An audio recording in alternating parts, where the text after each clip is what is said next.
Germantown Multi-Speciality Hospital, Dr. Mir Jawad Zar Khan, National Award winner, Senior Orthopedic Surgeon and Director of Germantown Multi-Speciality Hospital। इनके साथ most senior and world experience doctor की team आपकी खिदमत में रहेगी। Doctor Wasif Azam, doctor Bharvi Chandori.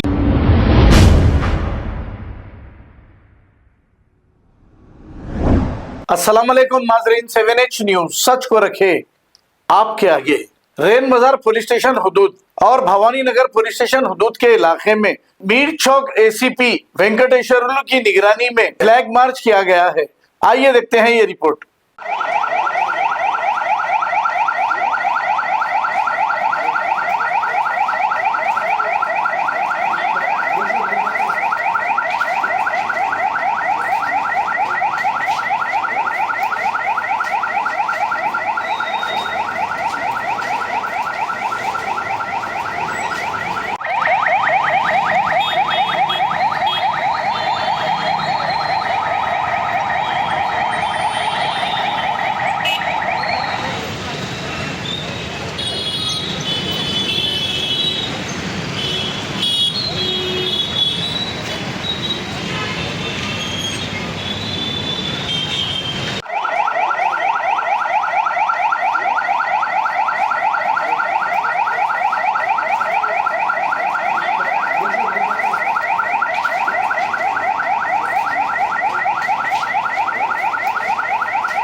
Flag march में मैं करता हूँ फ़ोन फ्री होकर।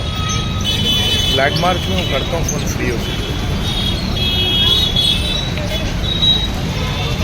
Germantown Multi-Speciality Hospital, Dr. Mir Jawad Zar Khan, National Award winner, Senior Orthopedic Surgeon and Director of Germantown Multi-Speciality Hospital। इनके साथ most senior and world experience doctor की team आपकी खिदमत में रहेगी। Doctor Wasif Azam, doctor Bharvi Chandori, senior cardiologist और दीगर specialist doctor की टीम खिदमत अंजाम दे रही है। Robotic surgery, advance cath lab, MRI, operation theatre, ICU, 2D ultrasound and pathological laboratory की 24 घंटे इमरजेंसी सर्विस के साथ अपने तमाम अमराज का मुकम्मल इलाज करवाइए। Germanten multi speciality hospital, opposite to pillar number 150, Attapur, Hyderabad. खबर है शहर की, खबर है गाँव की, खबर है सारी दुनिया की। 7H न्यूज पसंद आए तो लाइक कीजिए, शेयर कीजिए और सब्सक्राइब करना ना भूलें। 7H news.